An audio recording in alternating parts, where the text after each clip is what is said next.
umur 38 tahun, umur 39 tahun, umur 40 tahun. Ada apa?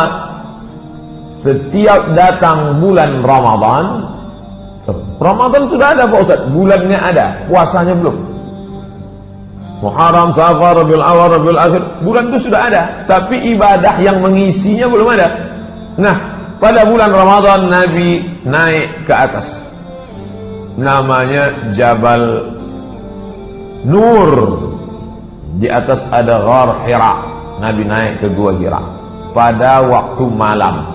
Jangan bayangkan Nabi siang malam, siang tak bisa, panas luar biasa. Nabi di atas malam, habis itu turun. Umur 38 sekali, 1 bulan total. Turun lagi.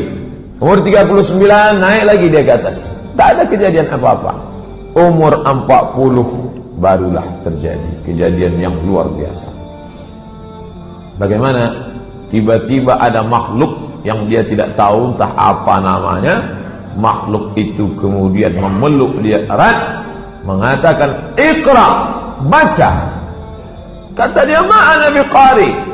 Aku tak bisa membaca. "Ma'ana biqari." Aku tak bisa membaca. Apa yang mesti ku baca? Sampai 3 kali. Sampai akhir. Bismillahirrahmanirrahim. Iqra bismi rabbikal ladzi khalaq. Khalaqal insana min 'alaq. Iqra wa rabbukal akram. Alladzi 'allama bil qalam. 'Allamal insana ma lam ya'lam. Turun Nabi dalam keadaan menggigil ketakutan, lalu kemudian zammiluni, selimuti aku. Lalu kemudian Khadijah menyelimuti dia. Dia cerita tentang ini, Khadijah menenangkan dia. Itu bukan apa-apa, tidak mungkin, karena engkau orangnya baik, menyambung silaturahim. Tapi aku akan bertanya kepada saudaraku Waraqah bin Naufal. Waraqah bin Naufal berdialog panjang. Dalam dialog itu kata Waraqah bin Naufal, menurut kitab yang aku baca, Waraqah bin Naufal membaca kitab Taurat, kitab Injil.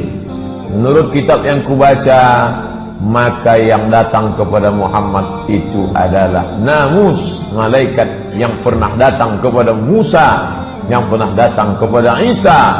Sebelum itu dia pernah datang kepada Ibrahim. Dan demi Allah, nanti suamimu itu akan terusir dari kota ini.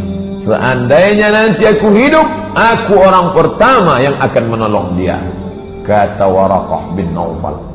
Tenang batin Nabi, tenang fisik Nabi. Yang menenangkan itu adalah Khadijah. Nabi berumur 40 tahun. Umur 41, umur 42, umur 43. Disitulah dakwah sir, sembunyi, diam-diam. Perempuan pertama kali yang masuk Islam Khadijah binti Khuwailid. Jadi kalau ada orang bertanya mana lebih mulia, laki-laki apa perempuan, cukuplah perempuan mendapatkan keutamaan, karena perempuan pertama kali yang beriman kepada Muhammad sallallahu alaihi wasallam. Budak hamba sahaya yang pertama kali beriman Zaid bin Harithah. Budak, sampai-sampai mereka menyebutnya Zaid bin Muhammad, Zaid bin Muhammad. Turun ayat, "Ma kana Muhammadun aba ahadin min rijalikum." Muhammad bukan ayah kamu, walakin Rasulullah, dia Rasul utusan Allah, anak angkat Nabi. Anak laki-laki yang pertama beriman Ali bin Abi Thalib. Jarak umur Nabi dengan Ali 30 tahun.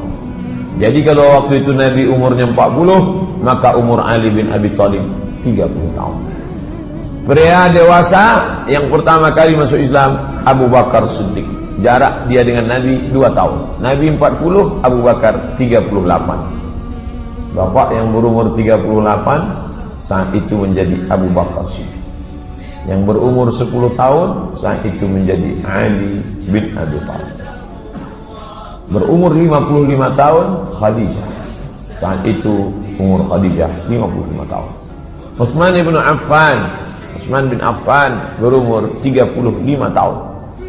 Zubair ibn Awam, Abdurrahman ibn Auf, Sa'ad bin Abi Waqqas, Talhah bin Ubaidillah. Umar mana? Umar belum, belakangan.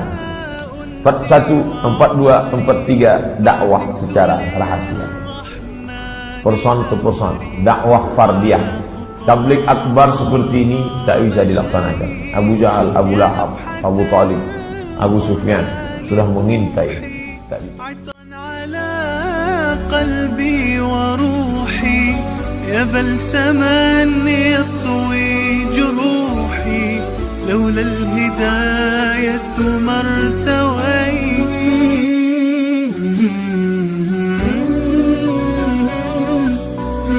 44 tahun, ini tak ada tawar-menawar, dakwah mesti terang-terangan. Nabi mengundang para pembesar Bani Hashim. Muhammad anak Abdullah, Abdullah anak Abdul Muttalib, Abdul Muttalib anak Hashim, cucu cicit Hashim diundangnya semua, paman-paman dia. Dan anak Abdul Muttalib, semua berjumlah 45 orang. Nabi Muhammad naik ke atas bukit Safa, kumpulkannya semua paman-pamannya, lalu dia tanyakan kepada mereka, seandainya ku katakan di belakang bukit Safa ini, di belakang bukit Safa ada bukit besar Jabal Abi Qubais. Jabal Abi Qubais itu sekarang dipotong, ada istana Raja Pahat di atas. Seandainya ku katakan di belakang bukit besar ini ada pasukan yang akan menyerang kita, apakah kalian percaya? Kami percaya ya Muhammad. Sadaqnaka, kami percaya. Kenapa? Karena dari kecil pun kami sudah memanggil engkau Al-Amin. Tak pernah bohong, tak pernah tipu, tak pernah dusta. Seandainya ku katakan bahwa aku adalah Nabi dan aku sudah menerima wahyu dari Allah, apakah kalian percaya? Disitulah Abu Lahab marah. Tabban laka ya Muhammad, celakalah kau wahai Muhammad. Tabbat yada Abi Lahabin wa tabban, ma aghna anhu maluhu wa ma kasab, sayasla naran dhata lahab, wa imra'atuhu hammalatal hatab, fi jidha hablum min masad. Jadi kalau begitu, berapa tahun Abu Lahab itu sayang kepada Nabi Muhammad SAW? 44 tahun. 63 tahun, 44 itu sayang, sisanya itu baru benci, peperangan, permusuhan yang luar biasa. Umur 44 sampai umur 53, disitulah rintangan mulai datang. Jamaah haji dihadang, tak boleh mendengarkan dakwah Muhammad. Jamaah haji, haji sudah ada Pak? Udah. Abu Jahal, Abu Lahab itu haji Abu Lahab, haji Abu Lahab. Cuman tak ditulis. Seandainya ditulis, tabbat yada haji Abi Lahab wa tab. Itu haji-haji semua itu. Makanya kalau ada Pak Ustaz berat kami ke masjid ini, tak disokong oleh tokoh masyarakat haji haji ini. Haji Abu Jahal itu. Nabi SAW diejek, ditertawakan, dibunuh karakter Nabi dengan kata-kata apa? Sahir, tukang sihir, majnun, gila, kadzab, pembohong, asatirul awalin, dongeng nenek moyang. Pertama, tembak karakternya. Jangan bunuh orangnya, bunuh karakternya. Masyarakat dihadang untuk mendengarkan dakwah dengan isu-isu, dari muncul siksaan fisik. Ini keempat cara ini terjadi pada dai-dai sekarang. Orang tak boleh dengar pengajian, diembargo, karakter sifat dibunuh, isu tak mempan, baru fisik. Demikianlah tuan-tuan yang mulia, jemaah yang mulia, kegelapan kehidupan ketika itu. Nabi sallallahu alaihi wasallam buat usaha atas agama. Allah Ta'ala amanahkan kepada Nabi untuk ajak manusia kepada Rabb yang sesungguhnya, mengajak kepada kehidupan yang penuh dengan nur, kehidupan yang penuh dengan hidayah, kehidupan yang penuh dengan kelemah lembutan dan akhlak yang azimah. Jemaah yang dimuliakan Allah Subhanahu wa Ta'ala, satu persatu kegelapan pergi dan berganti dengan cahaya. Perlahan-lahan kesesatan Allah Ta'ala rubah dengan petunjuk. Perlahan-lahan kepuasan ketika itu Allah Ta'ala rubah dengan kelemah lembutan dan kasih sayang. Jemaah yang dimuliakan Allah Subhanahu wa Ta'ala, bukan mudah Nabi buat usaha. Bukan mudah Nabi buat usaha. Menghadapi bermacam-macam kesusahan dan penderitaan, caci maki, bahkan ancaman bunuh. daripada orang-orang kafir yang ketika itu belum menerima agama ini. Jemaah yang dimuliakan Allah Subhanahu wa taala, Khadijatul Kubra terus hari demi hari siap mengorbankan kehormatannya, kemuliaannya dan seluruh harta bendanya untuk bantu perjuangan Nabi. Ketika Nabi belum buat dakwah, Nabi belum ajak manusia kepada kebaikan, seluruh penduduk kota Mekah kata Nabi Al-Amin, Nabi orang yang sangat terpercaya, Nabi As-Siddiq, Nabi adalah orang yang bisa dipegang cakap, Nabi At-Tayyib, Nabi adalah orang yang paling baik, Nabi At-Tahir, Nabi adalah manusia yang suci. Tetapi ketika Nabi menjalankan kerja dakwah, satu persatu gelar-gelar itu mereka ganti. Nabi Majnun, Nabi gila, Nabi Al-Kadzab, Nabi sebagai pendusta, macam-macam tuan-tuan yang mulia. Nabi As-Sahirun Kadzab, Nabi adalah ahli sihir yang nyata dan pendusta besar. Na'udzubillah. Begitulah tuan-tuan yang dimuliakan Allah Subhanahu wa taala. Hari demi hari Nabi buat usaha dakwah. Pergi pagi dengan pakaian putih yang bersih, pulang petang hari rambut dah berdebu, baju dah kotoran penuh dengan kotoran unta, kotoran kambing. Bahkan tak jarang tubuh Nabi yang putih kadang-kadang berlumuran darah ketika pulang petang hari. Jemaah yang dimuliakan Allah Subhanahu wa taala,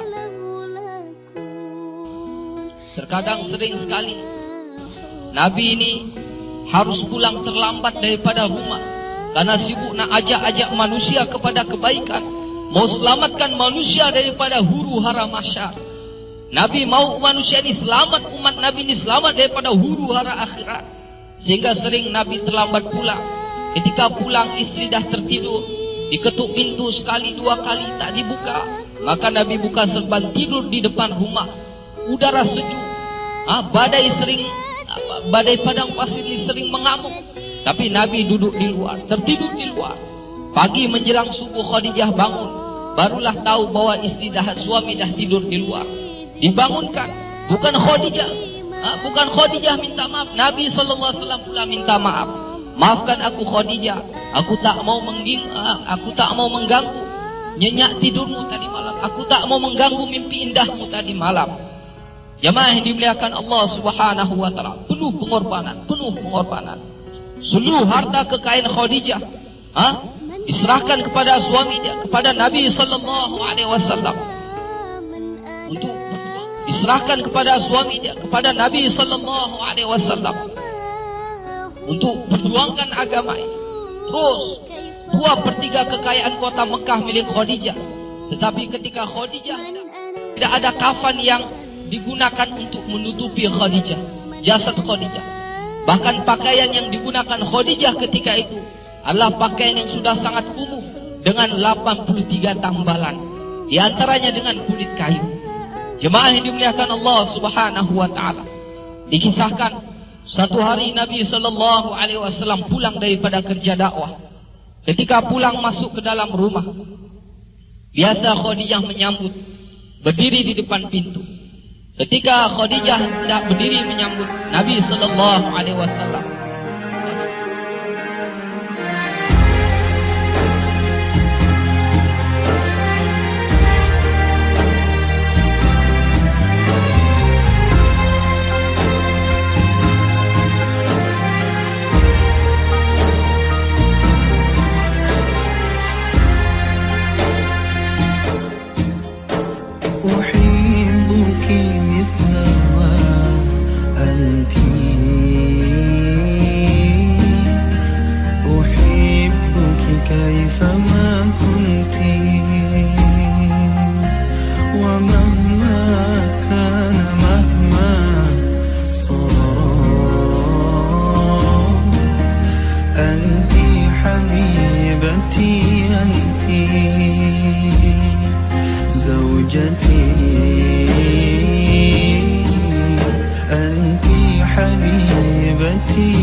مقتي لقد أذن الزمان لنا بوصل غير منبت سقيت الحب في قلبي بحسن الفعل والسمت يغيب السعد إن غبتي ويسفو العيش إن جئت نهاري كاتب حتى إذا ما عدت للبيت لقيتك فانجلى عني ضلالي إذا تبسمت أحبك مثل ما أنت أحبك كيفما كنت ومهما كان مهما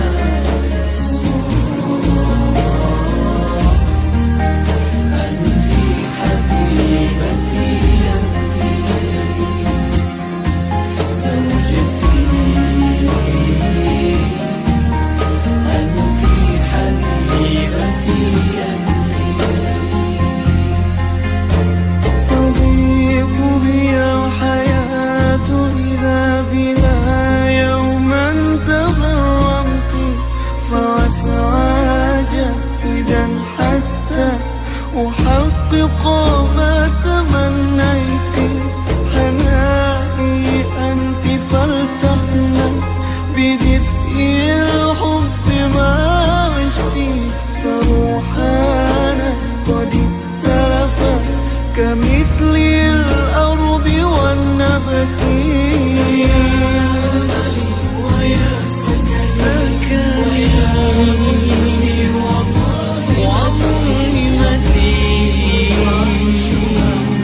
ضاقت الأيام إن طبت ويا أملي ويا سكني ويا أنسي وملهمتي يطيب العيش مهما ضاقت أيام إن تبقي أيام إن تبقي أحبك مثل ما أنت أحبك كيفما كنت ومهما كان مهما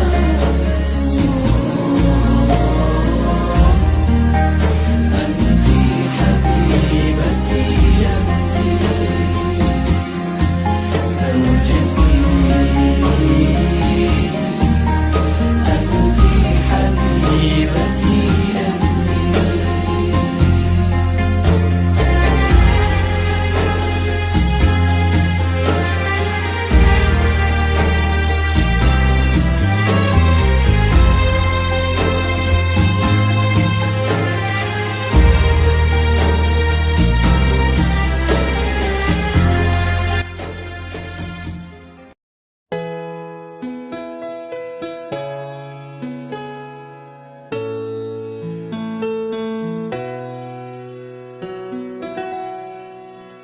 من أنا من أنا من أنا لولاكم كيفما حب